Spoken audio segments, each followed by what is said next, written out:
screen with a PowerPoint presentation. So this is just a general introduction to the course.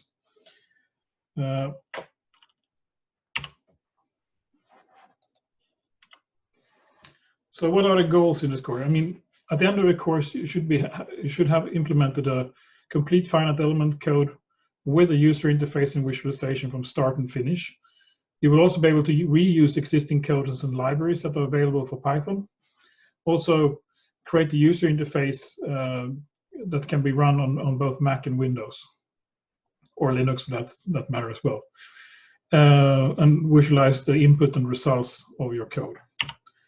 So here are some really old examples here of what has been done in this course before. This is the kind of type of applications you will be able to implement when you are done with this course. We will have lectures today and on Wednesdays on Zoom because of the situation we have now. The lectures will be first an introduction to Python and its development environments, which will be due today.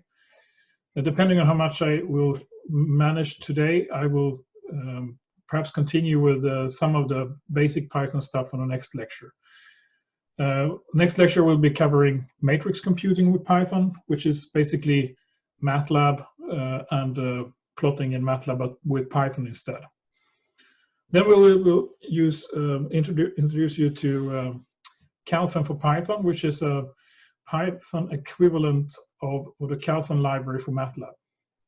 So it's very similar, but uses NumPy as the matrix library beneath Calfan.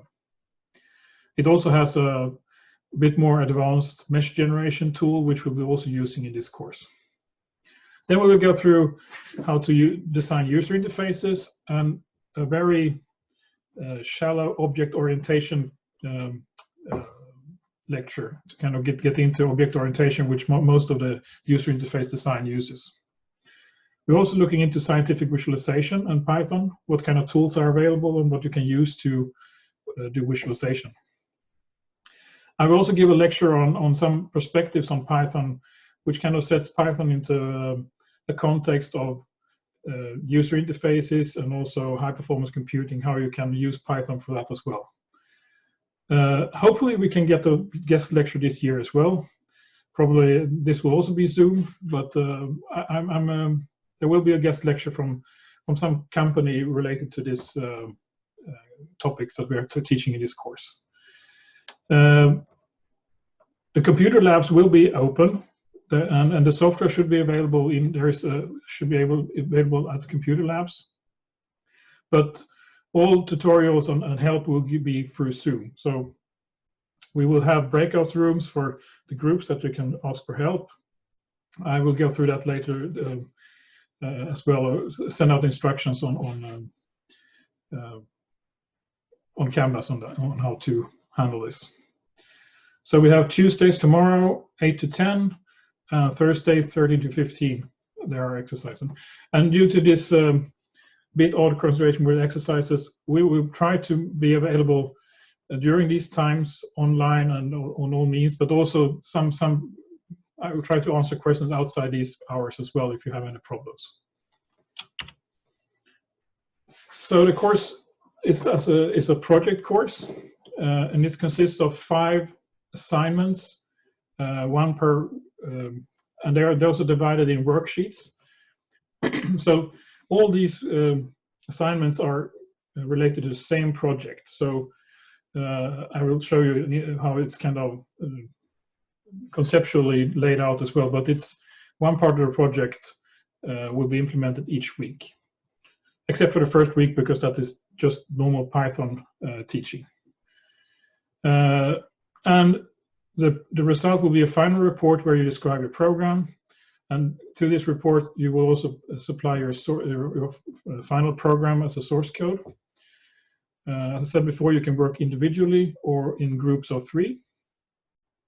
And the examination is all your approved assignments, approved final reports, and then we have a final seminar where we present each group's program. Hopefully we can do this over Zoom as well, so everybody can see each other's program and presentation. You already found the homepage of the course, which is the Canvas course page. Literature, there are several listed here. You can probably do the course through all the web pages, but here are some recommended material. So it's the Engineer's Guide to Python, which is a engineering approach to using Python, which I have written a student. Unfortunately, it's only in Swedish.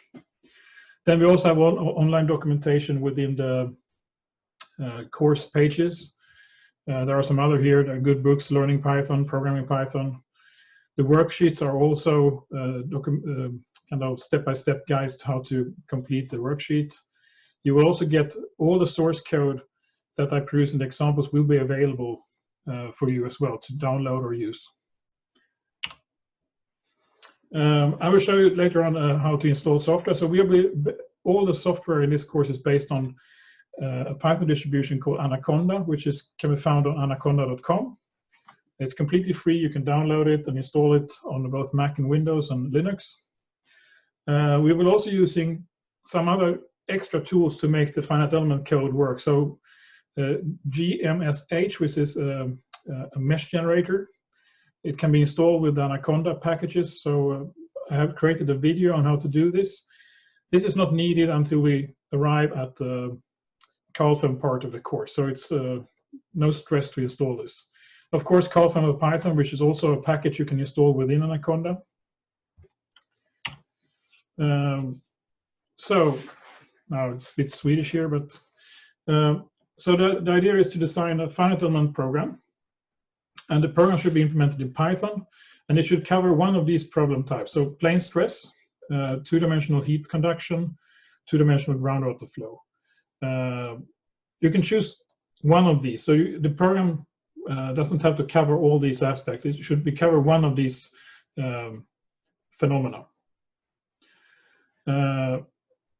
And in the later part, we will add a user interface to this course. So I have a question here now. So let's see. Sava, do you have a question?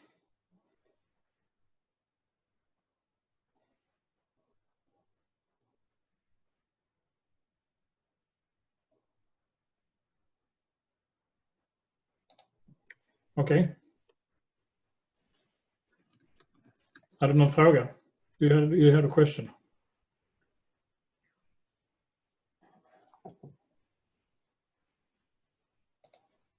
So web-based Python, I will go through that later on. All the lectures will be using something called notebooks, which is interactive documents where you can actually run code. So the application you will design will not be web-based. It will be a standalone program to run on your own computer.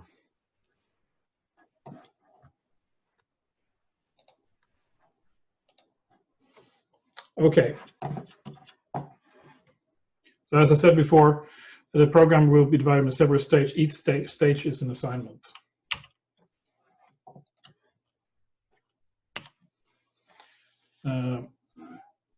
So this here is the kind of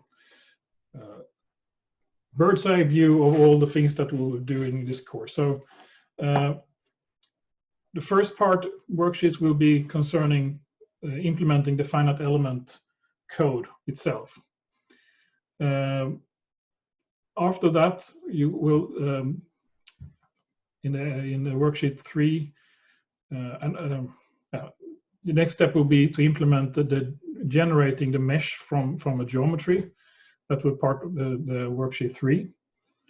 Also visualizing the results and in a nice way. And then the final worksheets will be to produce the user interface for the code that you can edit the points, you can change the materials and so on in a graphical user interface.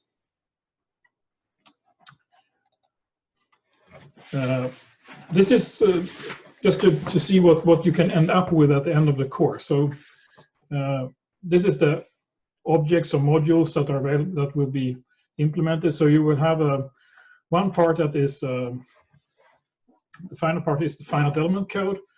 You have a solver, you have a model that describes your problem. You have a loads and boundary conditions, you have materials, you have visualization libraries here, and you have the plate solver.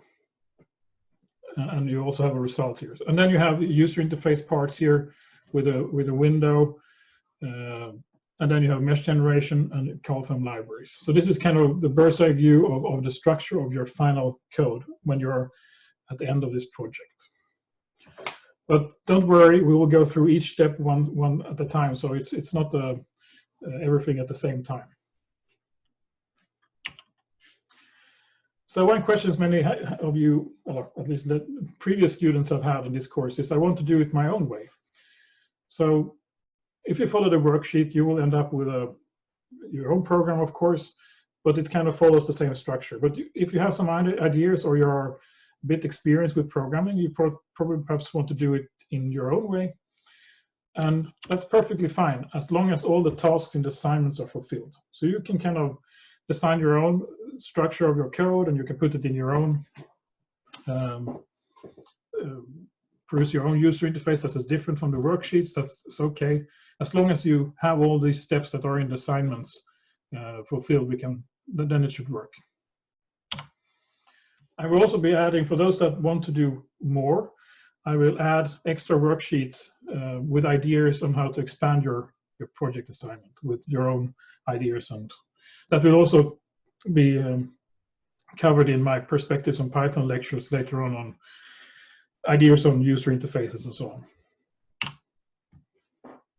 Yeah, so here is summarized here. You don't need to follow the worksheets, but it must solve the basic tasks: graphical user interface, computational model for problem, visualization of results. You need still to submit assignment every week, so I can correct you and look at the worksheets or the any bigger problems on your code or correct them. So just before I go into more technical details, I just want to kind of give you an overview what this course can be used for, some of the tasks here. So this is a course where you use programming to solve a problem that perhaps is not available in the pre-packaged software. You need to kind of put together something yourself. And this here is one example we had a couple of years ago, implementing a visualization of the stresses in a large telescope mirror that this has an adaptive control system. That is implemented in C++, but the basic principles from this course is also applied in this example. We had a master thesis work with, and also we went to be a PhD at structural mechanics as well.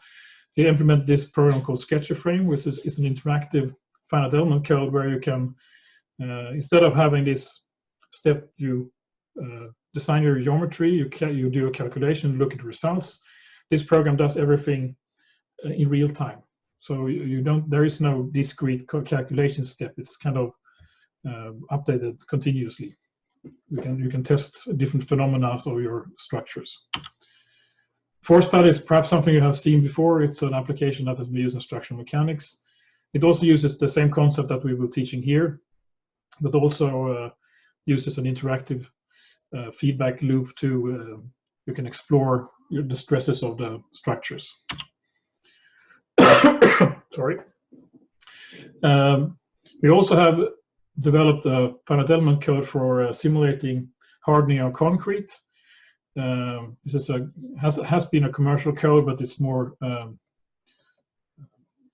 now it's a free tool that is served by a third-party company. But it also kind of the same concepts here are used in this course.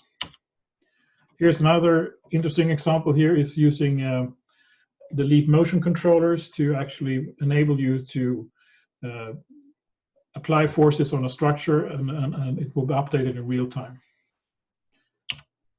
For the visualization part, here is a visualization tool we developed for simulation of fibrous networks and the mechanics of that, and how to visualize a large set of fibers.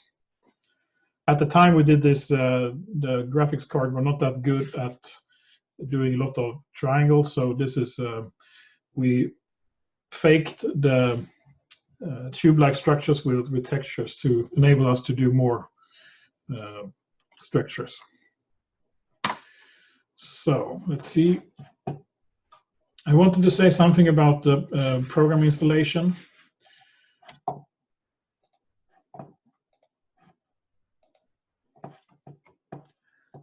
So I put on Canvas, there's a Windows installation instruction here. The installation is very similar both from Mac and on Windows. So basically you go to anaconda.com, you download the Python 3 version of the Anaconda package. There is a YouTube video here to illustrate exactly how that is done. There's also some instructions here to get other stuff installed as well. But for the first part of the course, you only need Anaconda distribution, nothing more.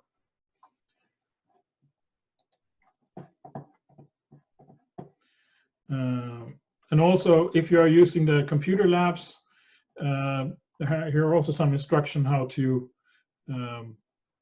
find the tools and yeah, use the same software as we have when you download yourself.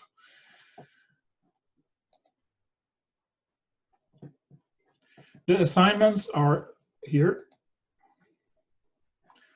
So they are available both in the Swedish version and also in an English version. So for this first part, it's basically Python, only Python up until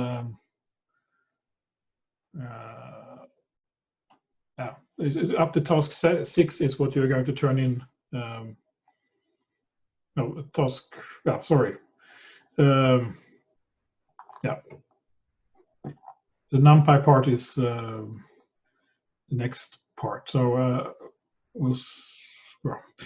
I will update. I'll write the instruction for that. But this is the first worksheet, and then the worksheets are. So assignment 2 here is. Here we will start with. Let's see here 2. Finite element structuring in the code here. So this is a step-by-step how to kind of implement your code, and also starting of your project assignment. Here you can also see the element types that are available. So you have a plate element, two-dimensional heat flow element, and a groundwater flow element. These are available as elements in the CalFem for Python package.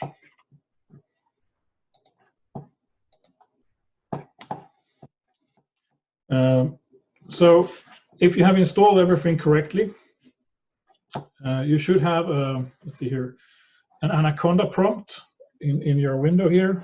Let's see if we can. Let's see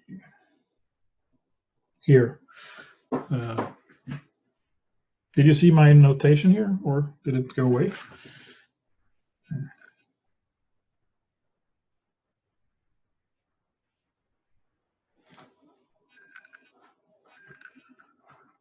I have to. I don't know why it.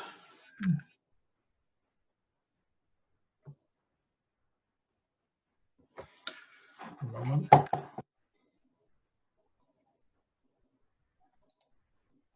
Yeah.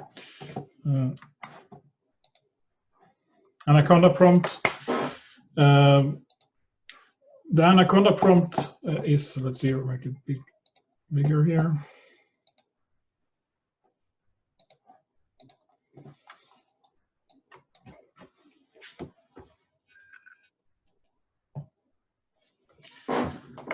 It's basically a command line tool where you can enter commands. So if you want to run the user interface for this course, you can do type spider here.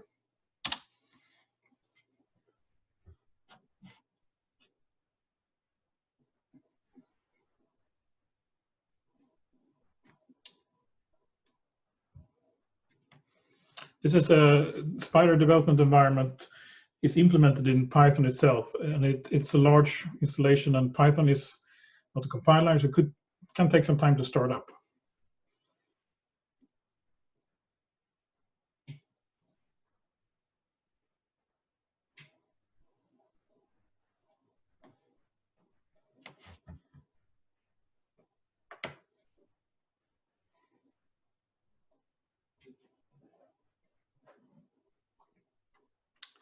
Soon.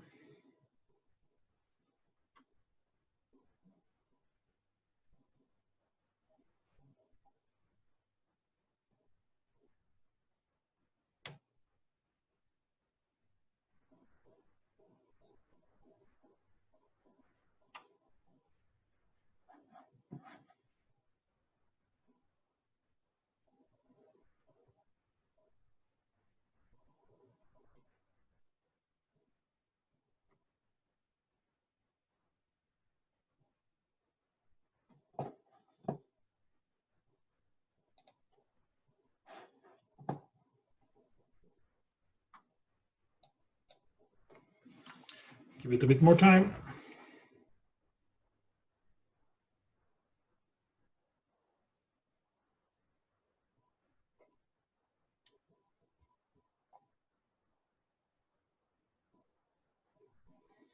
So let's see here. I'm just going to make it.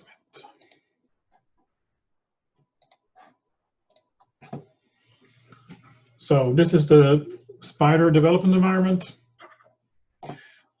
On the left side here, you have a text editor where you can write your Python code. It also helps you out with the commands here or the functions that documentation for those.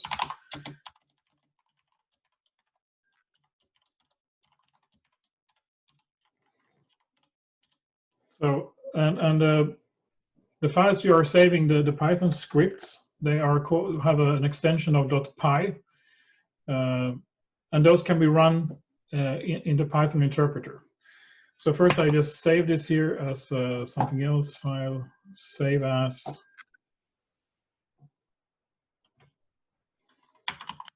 Let's see, I put it on my desk here, like that.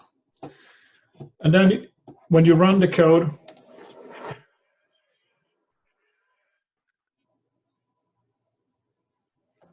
sorry, it executes the code and it's shown here.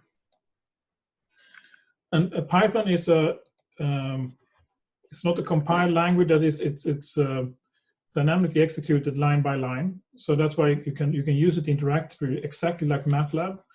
So in here I can put, for example, a equals 42. Oh, 420. Okay. I can look at the variables up here in this part here. You see here I have a I here, which was for the loop, and I have a here, which is 420. I can print it as well, a, and show it here in my window. So this is a nice environment and to use to run Python from. So another environment that you can use, if you don't use Spider, let's see if I can get. You have to share. Share.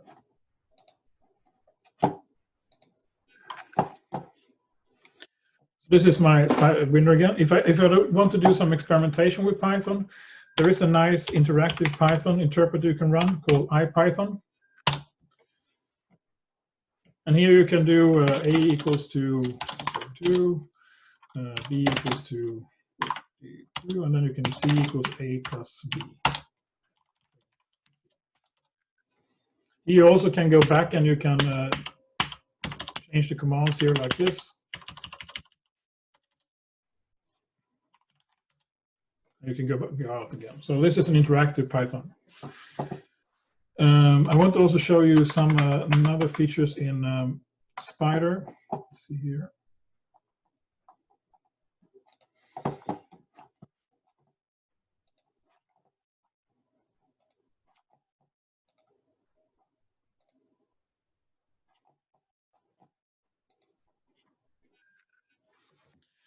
So when you create a new file in Spider, it creates some additional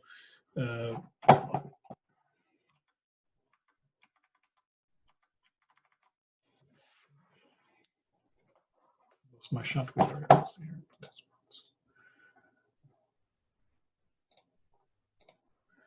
Like that.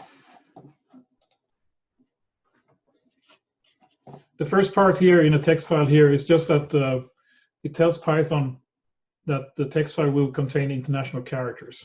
So the hashtag here is a comment. It will not be interpreted by Python. And this is a special convention here to tell the interpreter that it contains international characters. These here parts here is a triple string. It's a comment section here, which can contain a lot of text in a single block. That will be created automatically when you create a new file in Spider. You run a Python script by pressing F5 or selecting the play. And you see the output on the lower right side of your Spider environment. As I showed before, you can see the variables here. There is also commands that you can execute like in MATLAB, to show the variables, for example. So in your IPython session on the lower left, so if I go, you can type whos, and then it will show you the variables and the type of value and also the date of the value.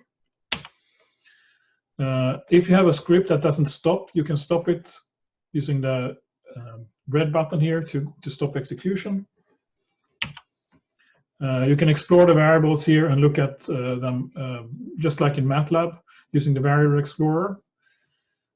It's very convenient if you want to debug your code and see what actually happened. There's also, you can plot directly from this Variable Explorer. So if you right-click, you can plot the values and show them in a diagram. I showed before there is an interactive Python prompt, and it's similar to the MATLAB prompt you have in MATLAB. You can enter variables like this, but there is also more. You can get help. So if you use the question mark, it brings up IPython help. You can also bring up help on a certain object that you have created, a variable, a list, and then gives you more information of the object. So in this case here, I have a question mark. That means that it types out, oh, this is a string.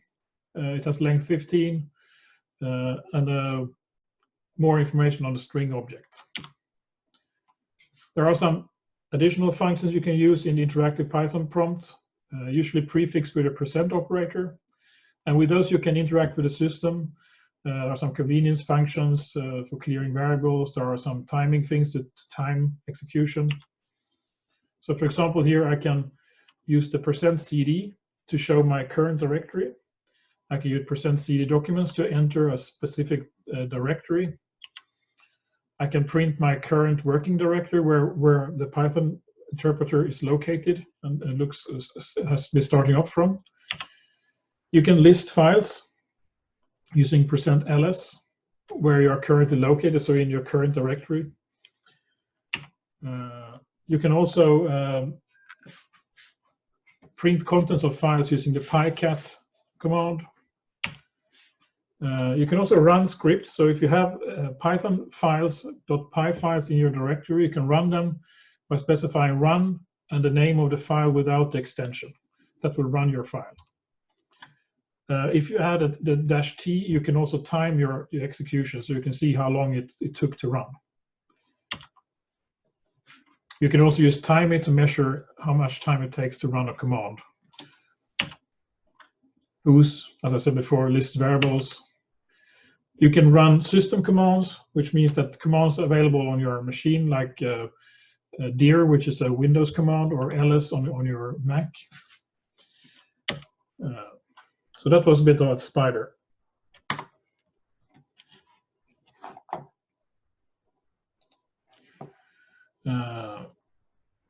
Also, all my lectures will be using, or most of them will be using something called notebooks or Jupyter notebooks.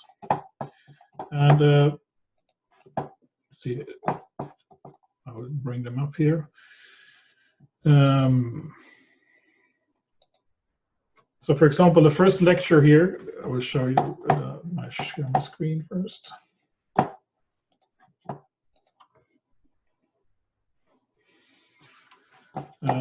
So here, I opened Introduction to Python in a new window here. I will be using something called Google Colab, which is a service that Google provides for executing notebooks in the cloud. So the idea here is that you can run Python code directly in this document. So the presentations, if you're interested, you can open the presentation and follow along my lecture, and you can execute code and you can try out different. If you can try out what happens when you change a value, for example. So in this case here, I have a Python code here. Those are indicated with line numbers here and small bracket here. Let's see if I can zoom in a bit here.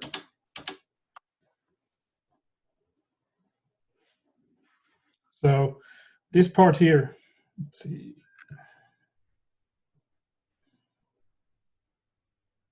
This here is a Python code. And if you want to execute that, you just click on this cell and press play here.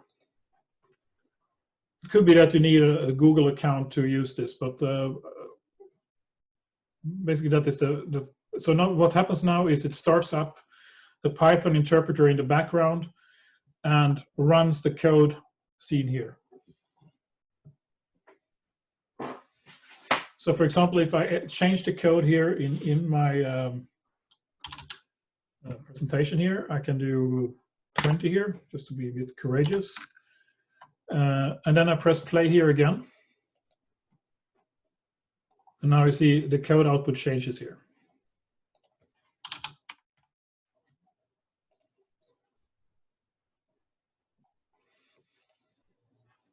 It's also possible to edit the text here. So you can create your own notebooks in Colab. I created a video about that as well, which is provided on the page. So if you double click here, you can edit the text here, and you can do boldface, for example, here. And when you're done, you press Shift Enter to change the code here. So it's a combination of document and executable code. So it's very nice to illustrate, or when you do lectures, you can illustrate concept by, you can change a parameter, you can see what happens. So I think I have done everything until lecture. Perhaps I should take a 10 minutes break and then come back here, or 7 minutes. We come back here at 1400 and we continue. So 10 minutes break. Okay, and then I will give my first Python lecture. So get back here 10 past.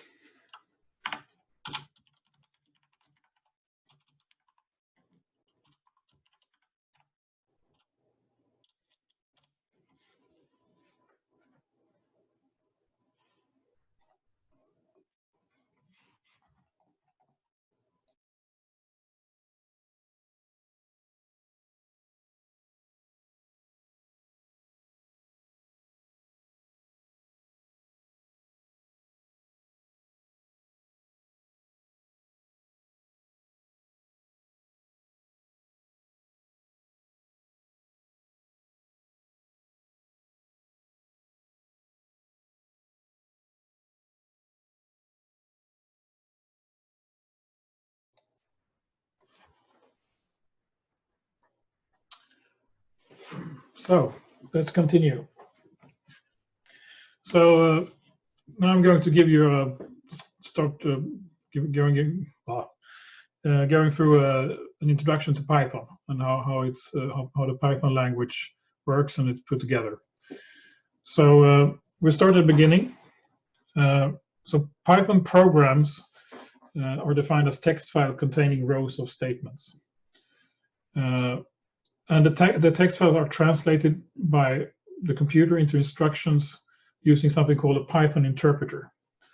So a Python interpreter takes one line, translates it into intermediate code, which is then executed by the processor. Empty lines are ignored, so if you enter an empty line, it's not interpreted as anything. The convention is that text file with the extension py are Python programs. They're also called source code files. In Python, in other languages like C++ or Java, you compile your code into some kind of machine code, and the program will be an executable or .exe file, or and that is executed. In Python, the code is executed line by line, so the program is actually the source code file itself, the .py file. Below here, you can see this is the typical, very simple Python source code. So hashtags or the brackets here, these are comment statements. They are not executed by Python. So anything on the right side to this hash is ignored. But there are some things that are used in some environments. So for example, the first line here is usually used on a Unix machine. It's not, it determines which Python interpreter to use. So it's also optional. So if you execute this code with Python in Spider, that is not used. The coding I showed before, this is for if you're using international character in your text files, it's important to provide this statement here. Otherwise, output of will be problematic. Then you have Python statements here. So this is a Python loop. And here you'll notice something that I will go through later on. Python does not have code blocks in the normal sense like in C++ or Java, where you have brackets, curly brackets that encase your code blocks. In Python, code blocks are defined by indentation. So in this case here, the for loop here ends with a colon. That means now there's a new code block. And the code block here is indented by 4 spaces or a tab. And then this is a statement. So the print statement here belongs to the for loop. So the only way to see that is that it's indented here. If I run this here, the print statement will be called 10 times. So that is something you have to get used to, that indentation is actually the block structure of your code. It will be more obvious later on when I go through this. Much of the functionality of Python is provided as functions. So there is a lot of libraries available for Python for the most various tasks you can find. So built into Python, there are libraries for math. There's libraries for downloading files from a web page. Multitude of functions. It has a huge runtime library. Functions in Pythons are called, they have a structure. You have a function name and then a parenthesis, and between the parentheses you have a list of arguments that you want to provide to the functions. So in this case here I have a print statement here. This is a print function. There's a parenthesis and then there's a list of arguments. In this case I have a string and I have a number here, and there's a comma between these arguments. Print is also a special function because it can contain one or several parameters to the same function. So in this case, if you print this will print one row and have the number afterwards with a space. So when you use the comma separation in the print statement, it will add a space between all your arguments that you want to print. If you don't have any arguments, you still need to specify the parentheses. So if you want to call an empty print statement just to print an empty row, you type print and then an empty parenthesis. That will print an empty row. All functions in Python can have return values. And return values are what you can assign, for example, to variables here. So the apps function here has a return value y here.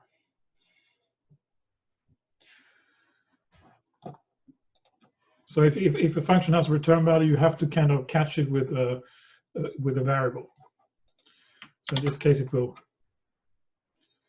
I have to do a, let's see here, do a print y.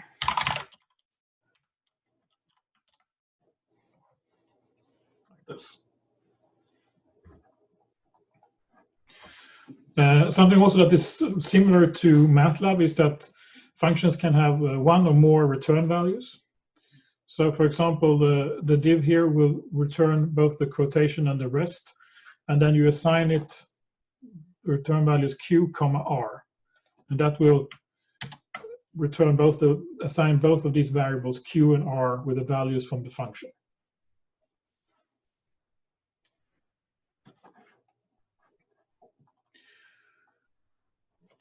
So we have already started here. One of the more important things in any computer language is handling data and referencing data and storing data in different ways. And in Python, variables are references to data. So it's not the variable itself that stores the data, but the variable has points to the data where you can find the data. So it can be compared to a wardrobe. So the variable in Python is like a wardrobe ticket. I want to find my values again, and I have to provide, okay, here is a ticket, and I get my data back.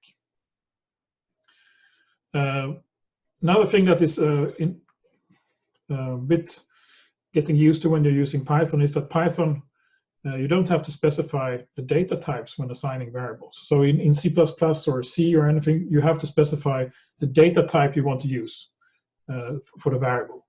In Python, data type is decided when you assign. So if you assign an integer, it will be an integer variable. If you assign a floating point value, it will be a floating point.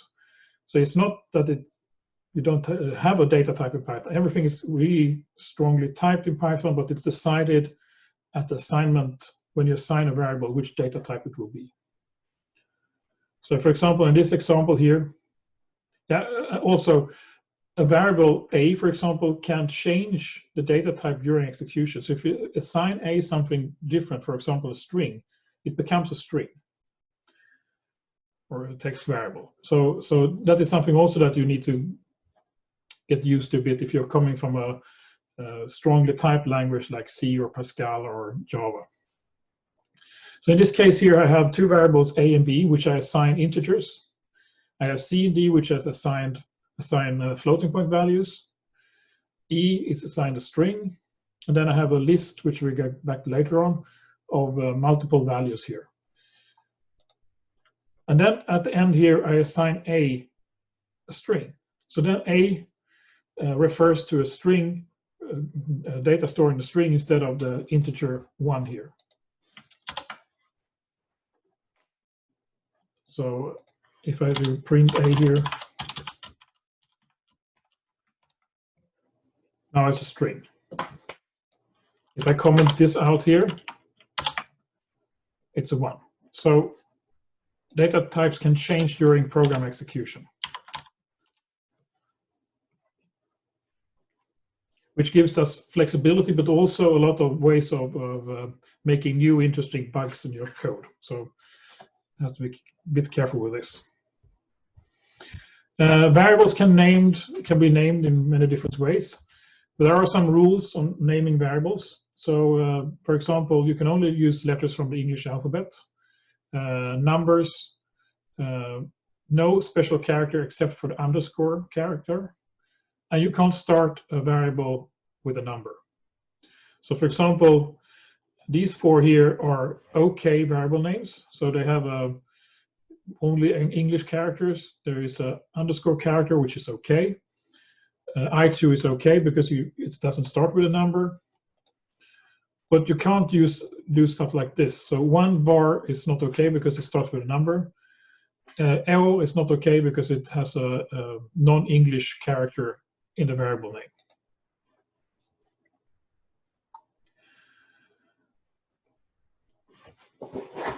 So, as I said before, variables always reference the underlying data. So there is it doesn't own its data itself. It just has points to data. So when you assign a variable in Python, the first thing is assign a value to a variable. The first thing that happens is that memory is allocated for the value to be stored.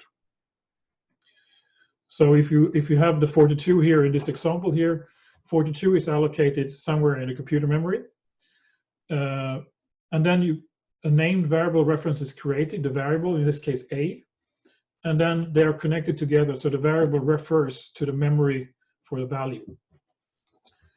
Same thing with B here. So now you see here A points to 42 and B points to 84. So these gray blocks here are memories, memory in the computer, and also 84 is also a memory in the computer. So let's see, I just have to execute this code here. So what happens if we assign A equals to B? If you do this, for example, in C, with a scalar assignment, the value A will be the same value as B. But A equals to B in Python is actually something else. So if we execute this code, let's see what happens. So now you see A is 84 and B is 84. So A is now pointing to the same memory location as B. So this is what happens. So A is reassigned the value of B, or the memory location that B points to. So you get this kind of structure here. And the memory location of 42 is actually automatically deleted by Python, because there's no way of referencing anymore, because A doesn't have a reference to it anymore. It now points to 84. So if we now do this here, so we assign A equals to 21, we get the following statement. Now we allocate a new value in the memory, 21, and now it has A is not pointing to B location anymore. 42 is still gone because we don't have any pointer to it. You can check the memory position of a value with the ID function that returns a unique identifier to the variable reference, which you can use to kind of compare variable references to each other. In this case here, we do the same thing here. We assign A 42, B 84, and then we ask Python here to provide the ID of A and ID of B. So let's see here. And then we do A equals to B, and then A equals to 21. And then you just print a snapshot of A and B during this execution here. So if you look at the first one here, you can see here that we have two unique, pointers. And then we assign A equals to B, and now you see here that these here are the same.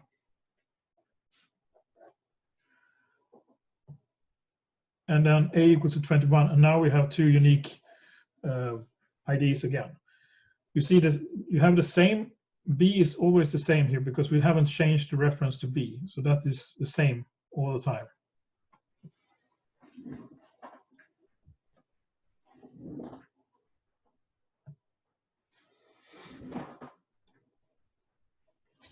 So the reason I do this because this is something that differs from Python to other languages. It's important to have this in mind, that variables are references to data in memory.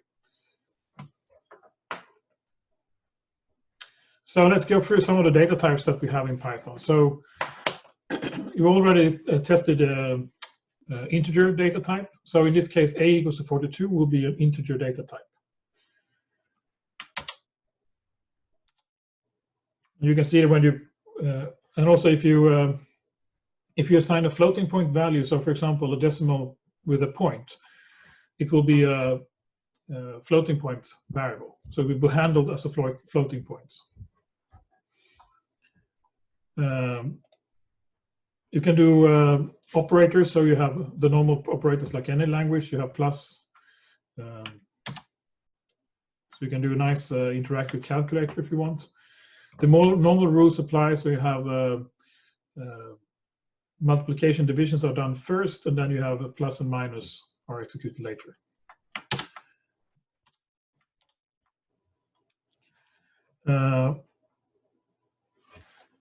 This is also important to know if there are two versions of Python out there. There is a Python 2 series and a Python 3 series.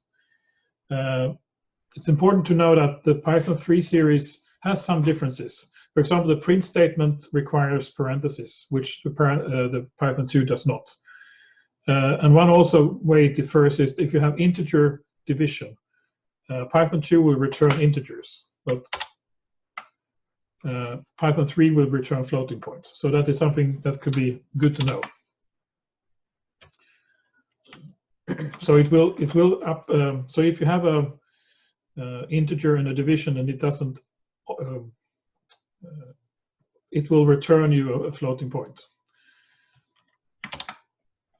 Also, if you have an integer mixed with floating points, it will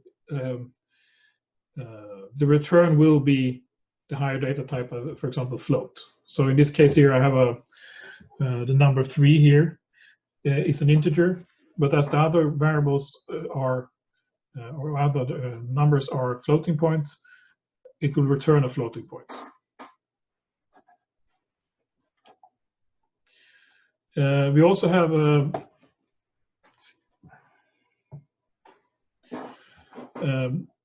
Boolean variables or flags, which are variables that have either a true or false value. And you assign a Boolean variable by either assigning true or false. So true or false has a special meaning in Python. So if you want a truly Boolean variable, you need to assign true or false.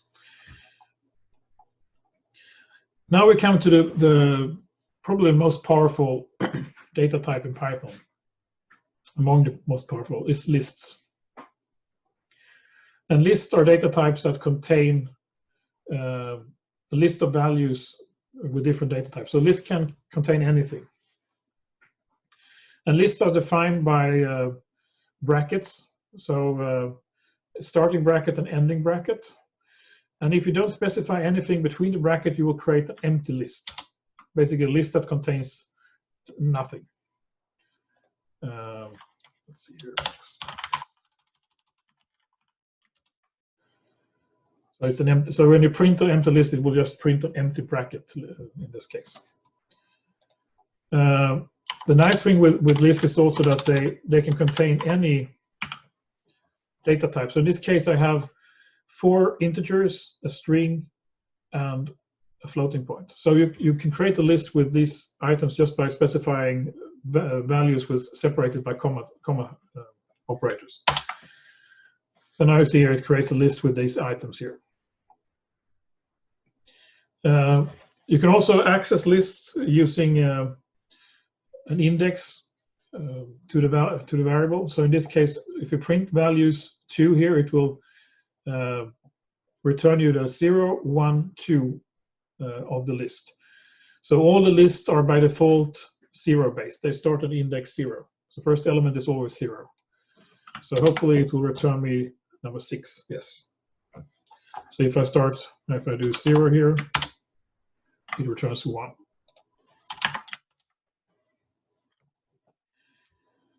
You can change values in the list just by assigning the specific index. So in this case here, the 5th element of values will be assigned the string hop.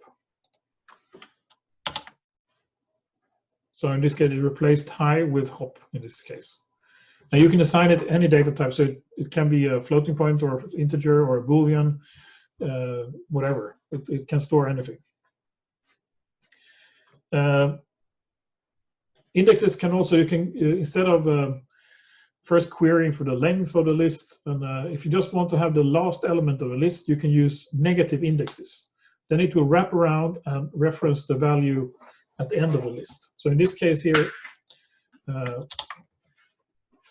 it returns me 1.0 here, which was the last element in this list.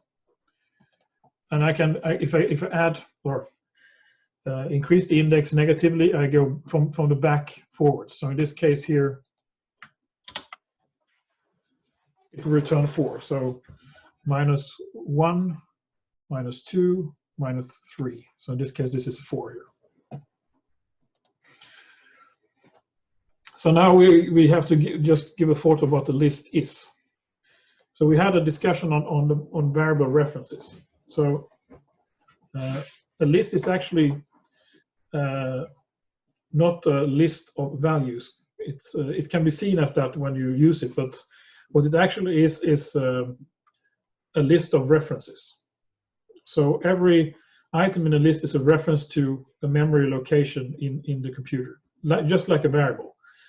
So if you look at the list values here, you have a values variable reference that references a list. So the list is stored in memory like this. It has a number of, every item you add to the list will add a reference pointer here to, sorry. So each of these items here, the yellow ones, are references to values in memory. So let's see here. In this example here, I have just the list layout as you see here. 1, 2, 3, 1, 3, 6, 4, high, 1.0, and 42. So then I do b equals to values 4. So this means that 0, 1, 2, 3, 4. So high here, b will be assigned this one here. And now we look at ID of b and ID of values 4 and see what happens.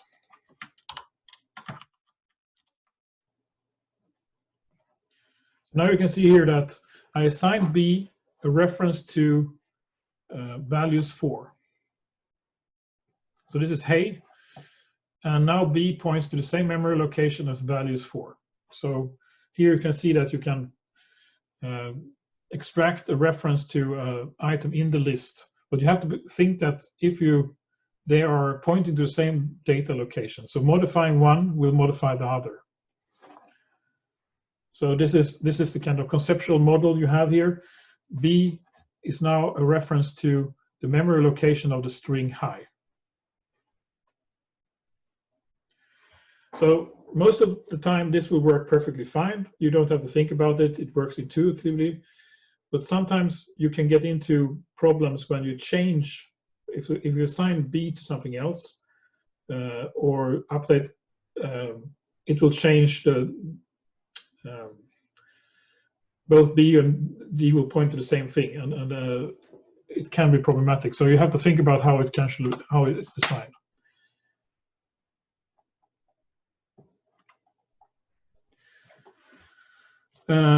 You can also use a similar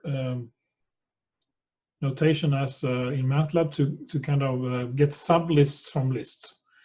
So in this case here, it gets you a list from starting position 1 up until but not including 3, which is something you have to get used to. It's a bit unintuitive, but it will extract up until but not including the last integer here, last index. It's also possible to get from starting position 1 to the last element. So in this case, like this. And also you can get all indexes from starting by 3 and the rest of the list. All elements, you just specify a colon. All elements except the last 2 ones. I think we just run this and see how it works, like this.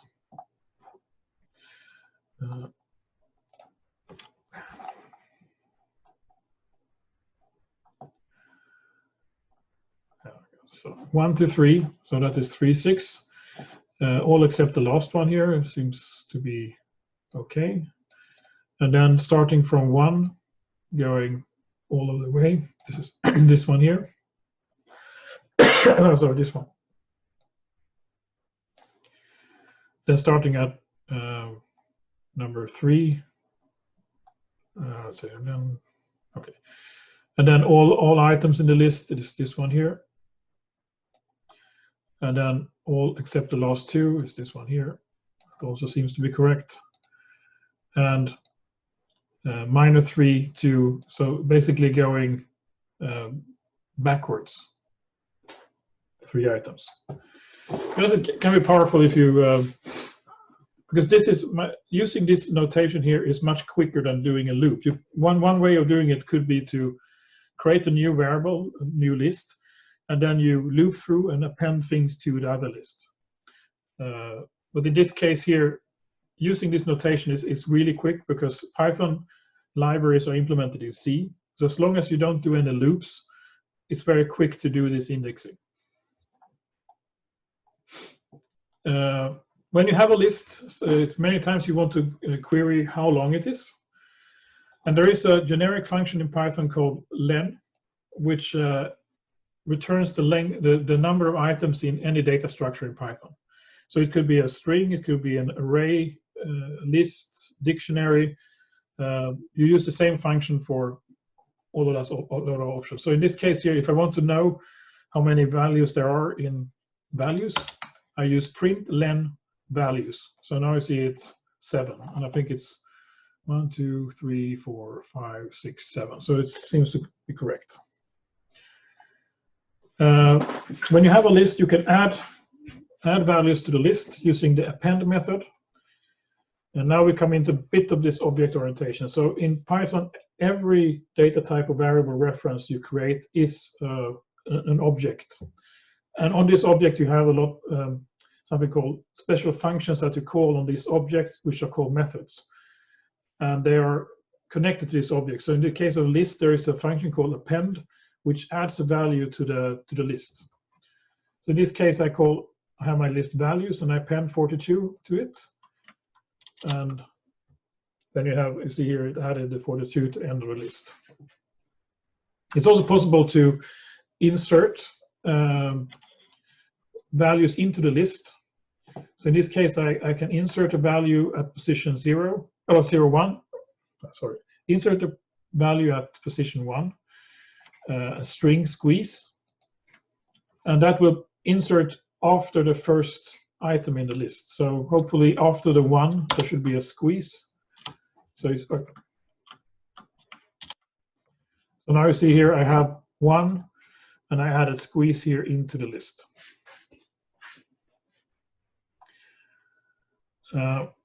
You can also remove stuff from a list using the .remove method. And so in this case, we print out values before, and then we remove squeeze. So we ask Python to remove the item that contains this string. Now you see it removed this one here. It's also possible to use a generic delete function in Python. And then you use delete and then the values and the item you want to remove. So you see here that I deleted the first one, number 1 here, and now it's 3 is the first value here. Delete is probably more quick than using remove, because remove does a search. So it has to search the items for the correct one to delete. But delete will actually just delete the value at that position or that index. It's much quicker. It's also possible to delete ranges here. So just like you can specify ranges of lists, you can delete, for example, from 3 and up to the end. Now I just want to delete from the position 0, 1, 2, 3. So from 3 to end of the list. And you see here, 364 remains in the list.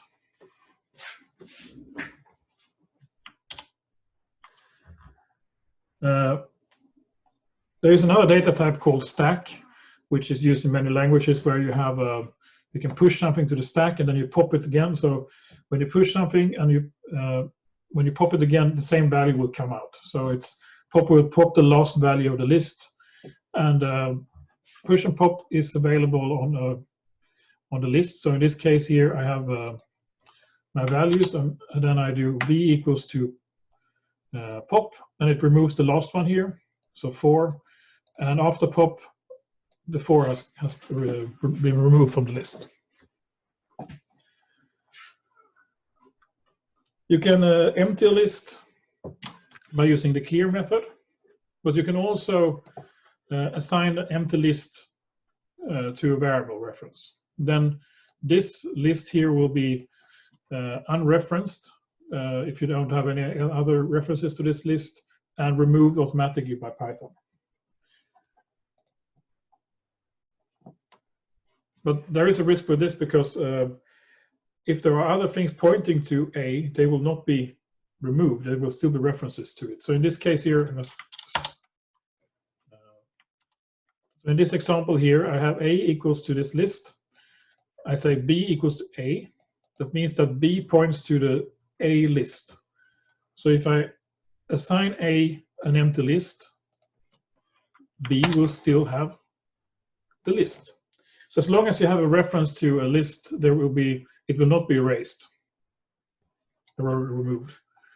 If you want to really clear the contents of a list, so I mean the references that are contained in the list, there is a method called clear, which you can use. So in this case here, I assign B to A, and then I clear A, and then you see here, if I print B, B is also empty. So B will be the same list as A, so it will also be cleared. So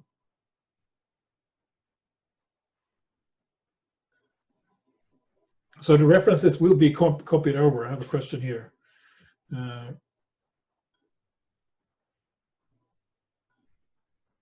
Yeah, so everything. So if you just assign A equals to some part of list, it still points to that memory location, because lists are also references to data in memory.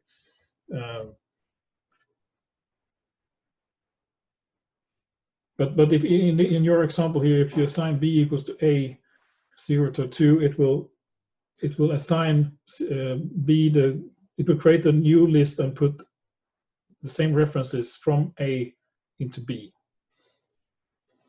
I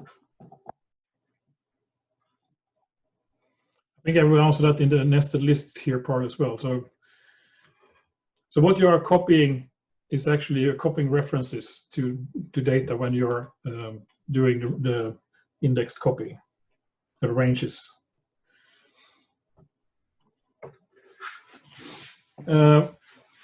List is a very flexible data type. You can carry it in almost any data structures with lists. So because lists can contain other lists. So in this case here, I have A here, which contains 1, 2, 3, 4, 5 elements. So this here is a list item inside a list. So if I print out A2 here, it returns me a list of the items 3 and 4, the values 3 and 4. You can, if you want to access a value inside a nested list, you can add an index bracket after the variable reference here to get into this part of this. So first here, I have A2, which is 0, 1, 2. So this is the list here. And then I add another index operator here to get to the first item inside that list. 3 and 4. So you see here, this first one is A2, 0, that is 3. A2, 1 is 4. But what does not work is print A.1.0. Because now the second position here is not the list, so it will be, you get an error here. So in this case, it says int is not subscriptable. I tried to access the integer value here as a list, and that doesn't work. So you can only do it if you know that the item in the list is actually a list.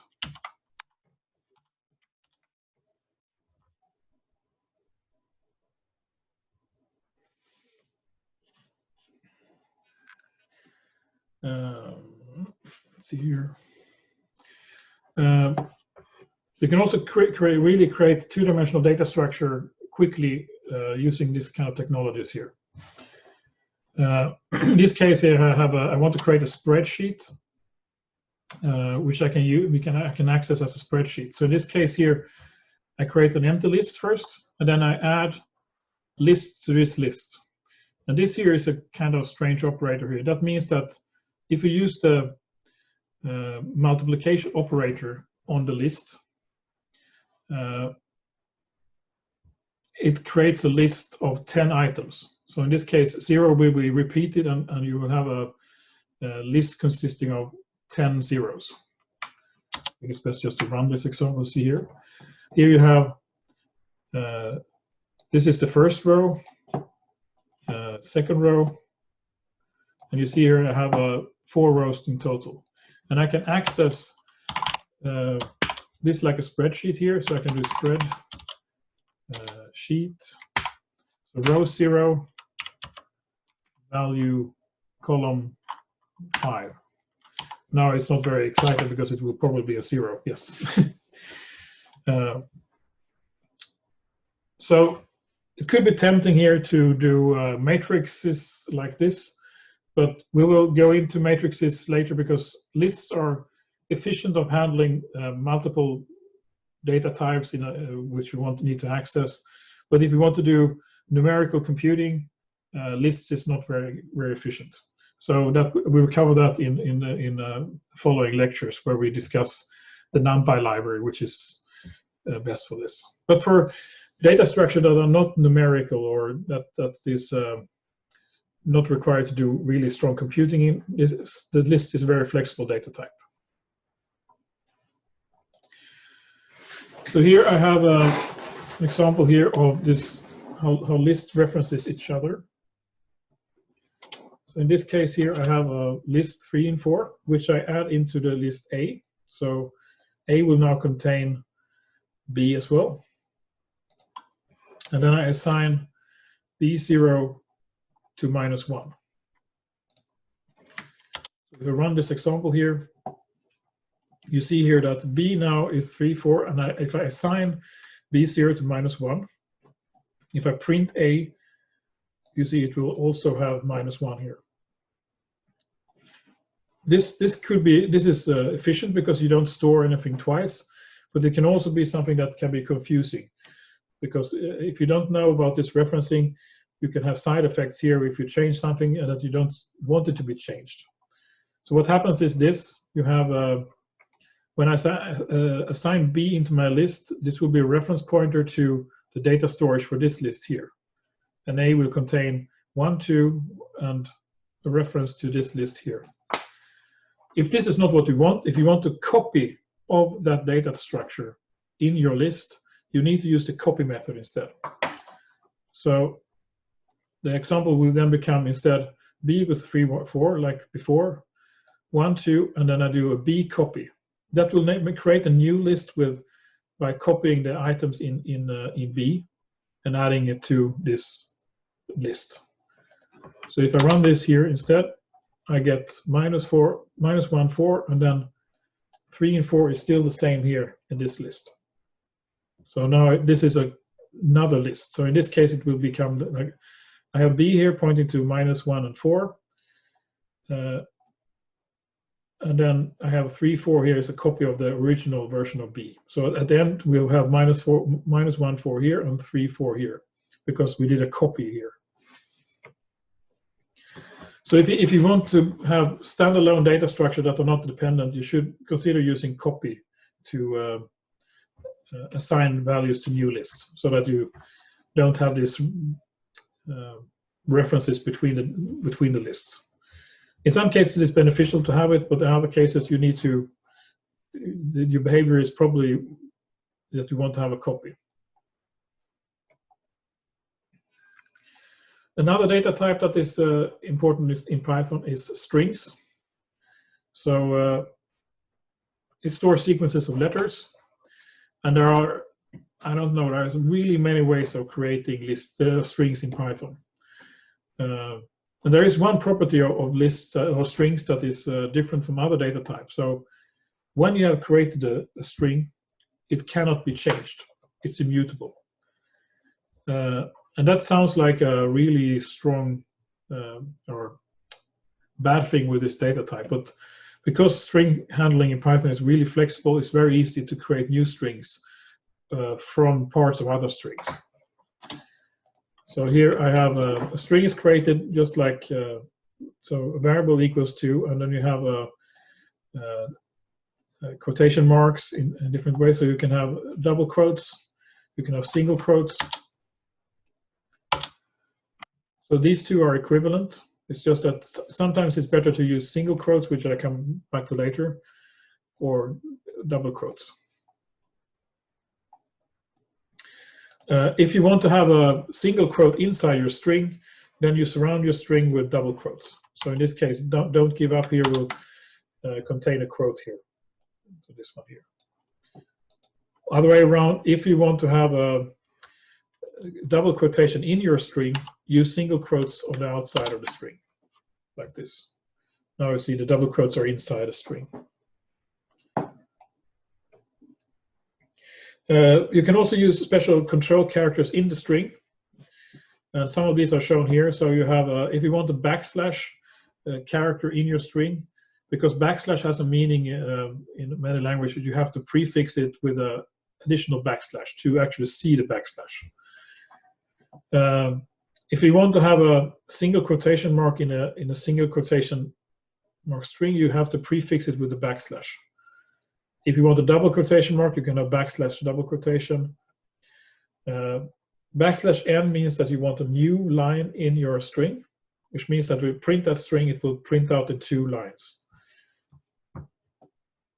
You have also a backslash t, which gives you a tabulate a certain number of positions in the string. So here I have a string here, and I have a backslash n operator here. That means that this first part will be printed on 1 line, and this will be on the 2nd line. So let's see what happens.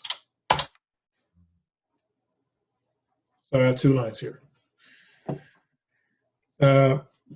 Sometimes you don't want to, because this is an interpretation that Python does of a string, but sometimes you want to be able to process strings without this, including these control characters. And that can be done by prefixing the string with an R for raw. That tells Python that you don't want to, that Python interprets the strings in any way. So in this case, I have a raw string here that contains row backslash n, row 2, and I want to be able to process backslash n inside my string. So I prefix it with R. And then I have a standard string here that I include this one in and see what happens here. So if I run this, you see here the first one is printed with the backslash n. And the standard string is printed over 2 rows here, like this. As I said, Python has a multitude of ways of specifying strings. These are just a few of them. There are even more. And one of the more efficient or practical one is the triple quoted strings. And a triple quoted string, it means that you have 3 quotation marks before a string and 3 after it. And the nice thing with this is that if you have a new line inside your assignment here, so there's a new line here in the source code to this line, those are preserved when you assign. So you don't have to specify specifically your new lines. And if you print this string, it will print it out exactly as we have it in this string, the triple quoted string. And one way of using this is if you have specific files that you have a specific format for, you can have template files for specific configuration or input files that you enclose in triple quoted strings, and then you can print them out exactly as they should be, or write them to file in the exact format you want them. Another nice thing with Python is that you use the same methods for doing the same functions for querying this different things for different data structures. So the len function can be used on strings as well to return the number of characters. So in this case, I have 2 strings, and I just print len1. Sorry. And that will return the length of the strings. So in this case, this one is 18, and the one is 25. So you will see that len will go through, it can be used on any data type in Python.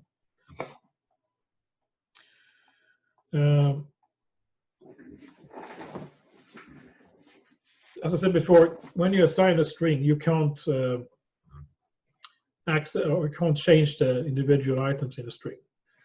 But that's no problem. You can create strings by just adding together other strings, just by using the plus operator. So using plus on strings will add strings together.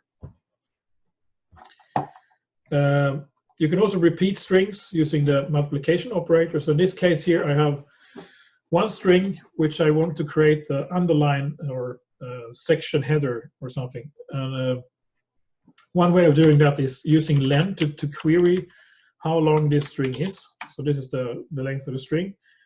And I want to create a string consisting of the same number of characters, but using a dash.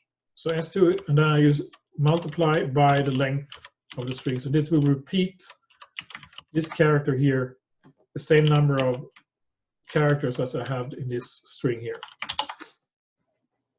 So now you see here I can create perfectly underlined header. Could be used, for example, if you want to print out something to a file, a result file, for example, in the file element code, and you want nice headers.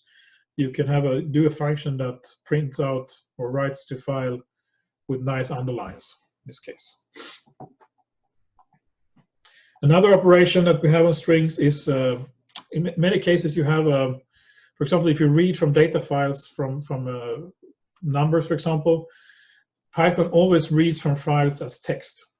So then you have a line consisting of numbers as a string.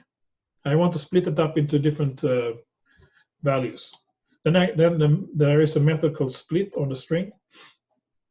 In this case here, I have this string here. And if I do s.split, it will return extract every word here and return a list of those strings. So now you see here, using split, I get a list of the words in my string. And for example, the typical case you have in files is that you have data values separated by commas in a file. And if you want to extract those parts, you can use split here, and then you can add a parameter to the list here, or the split method, which delimiter you want to use. In this case here, I have a comma, so it will use those here to separate the values from. So if I run this, it will extract all the values here as strings separated by comma. So it will also add the space before here, but that we can fix later on. I will do this chapter, and then we continue on Wednesday on the lecture here. So let's see here. What you can also do is you can create strings from lists. So if you have lists consisting of strings, you can combine them together using a method called join. And it's a bit odd syntax. So if you want to combine the first one here with spaces, you create a space string here, and then you on this string here, I do join list of strings. This will add these together to a single string. The same thing here with comma. it will have comma between, and if you have an empty string, it will join it together without spaces, like this. So in this case, it will be just add all these together with a space. In this case here, it uses comma between them, and then I'd use no space, or it will just put them together without any spaces. What you also can do is search the strings. So in this case here, I have a long string here, and I can ask the string itself to, is this text inside a string? So, and then you can use the in operator here. So print vocalia in S will return true if it's in the string, false if it's not. So in this case here, okay, this seems to be here. If I just remove one character here, let's see if there is a word like this. No. So that you can use to kind of determine if something is part of a string or not. You can also use the find method to find something here. So, and that will return you the position of the string as well. So in this case, s.find far, and then you can print the position here. So then you get the position of far. So that should be 0, 1, 2, 3, 4. Seems to be correct. Then there's also an option of adding a parameter here where it should start. So if you want to continue find the next far, you just add position +1, and it will continue to search here and it'll probably find it on position 41. And if it doesn't find it anymore or find a value, it will return a negative value here.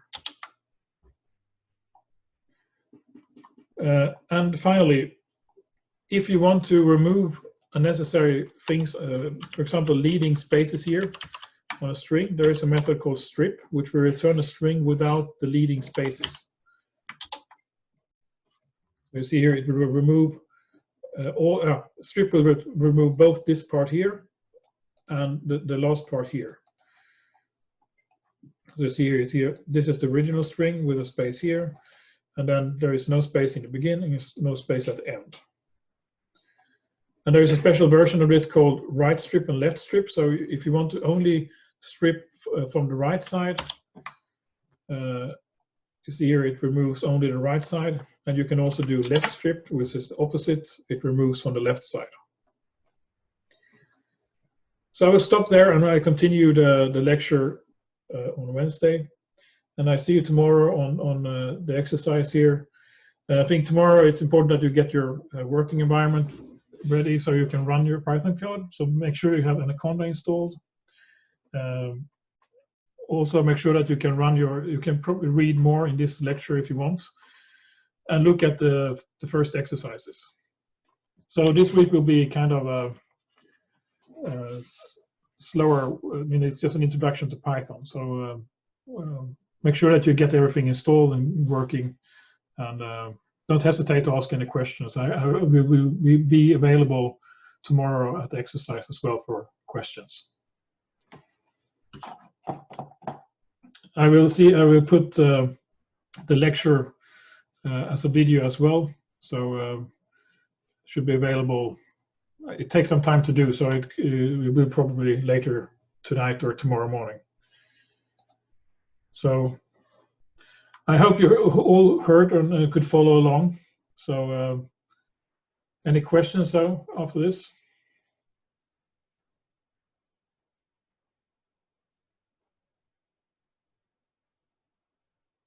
No raised hands?